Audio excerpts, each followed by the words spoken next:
नमस्कार, आप देख रहे हैं मीडिया हलचल में हूं आपके साथ पूजा यादव। उत्तर प्रदेश में चुनाव बिल्कुल सर पर हैं। 2022 के चुनाव को लेकर तमाम पार्टियों की ओर से अपनी अपनी जोर आजमाइशें भी खूब जोरों से चल रही हैं। इस बीच लखीमपुर खीरी प्रकरण को लेकर विपक्षी पार्टियां लामबंद हो चुकी हैं सरकार के खिलाफ। सरकार को घेराबंदी के जरिए लगातार बैकफुट पर लाने की कोशिश की जा रही है।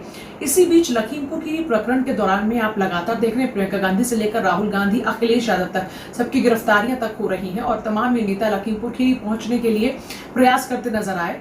एक ऐसे ही प्रयास को लेकर न्यूज चैनल द्वारा जब सवाल पूछा गया अखिलेश यादव से, तो उनकी ओर से कुछ ऐसे जवाब आए जो प्रियंका गांधी के लिए अच्छे बिल्कुल भी नहीं है। दरअसल प्रियंका गांधी के उस बयान को लेकर सवाल अखिलेश यादव से न्यूज चैनल द्वारा पूछा गया। इसमें प्रियंका गांधी ने कहा था लखीमपुर खीरी प्रकरण को लेकर कि समाजवादी पार्टी और बहुजन समाज पार्टी इस पूरे प्रकरण को लेकर कहीं नजर ही नहीं आ रही है, कहीं जमीन पर ही उतरी नहीं है।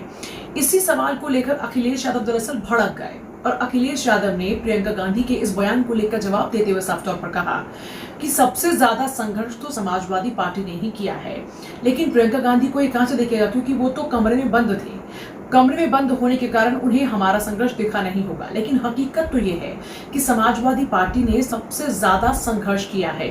इसके अलावा प्रियंका के इस बयान को लेकर उन्हें जवाब भी अखिलेश यादव देते हैं और कहते हैं कि आप क्या कर रहे हैं, आपका फोकस उस पर होना चाहिए। कौन क्या कर रहा है, कौन क्या नहीं कर रहा, इस पर आपका ध्यान कम ही होना चाहिए। और इस तरह की बयानबाजी से प्रियंका को बचने की नसीहत भी अखिलेश यादव देते हुए नजर आते हैं। दरअसल इससे पहले आप लगातार देखते रहे किस तरीके से जब चुनाव हुआ तो राहुल गांधी के साथ में अखिलेश यादव ने पिछले विधानसभा चुनाव के दौरान में हाथ मिलाया था और दोनों साथ साथ में आकर चुनाव लड़ रहे थे।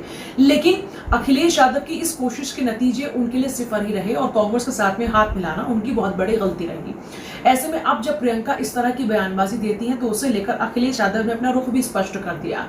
एक तरफ जब प्रियंका को जवाब देते हुए उनकी तरफ से यह स्पष्ट कर दिया गया कि कांग्रेस के साथ में अब कोई तालमेल नहीं बैठने वाला, तो वहीं दूसरी तरफ सरकार को भी अखिलेश यादव घेरते हुए नजर आते हैं। उनकी ओर से कहा जाता है कि सरकार सिर्फ और सिर्फ लखीमपुर खीरी प्रकरण में अपने नेताओं को बचाने की कोशिश कर रही है। जब गृह राज्य मंत्री के बेटे लखीमपुर खीरी प्रकरण में आरोपी हो तो ऐसे में उन्हें बचाया क्यों नहीं जाएगा। ये सरकार गृह राज्य मंत्री के बेटे और उनके परिवार को बचाने की कोशिश कर रही है।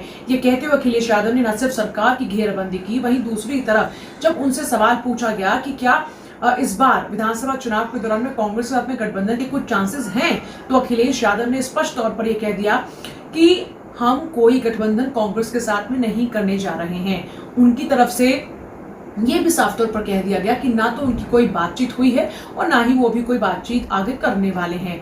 आपको बता दें कि विधानसभा चुनाव में जब कांग्रेस के साथ में अखिलेश यादव ने हाथ मिलाया था, जब दो भाई बनकर उस दौरान में चुनावी मैदान में उतरे थे, उस दौरान में समाजवादी पार्टी को कोई बढ़त हासिल नहीं हुई थी, बल्कि उस दौरान में सत्ता से ही समाजवादी पार्टी बेदखल हो गई थी। ऐसे में अखिलेश यादव इस बार के चुनाव में ऐसी कोई भी गलती नहीं करने के मूड में।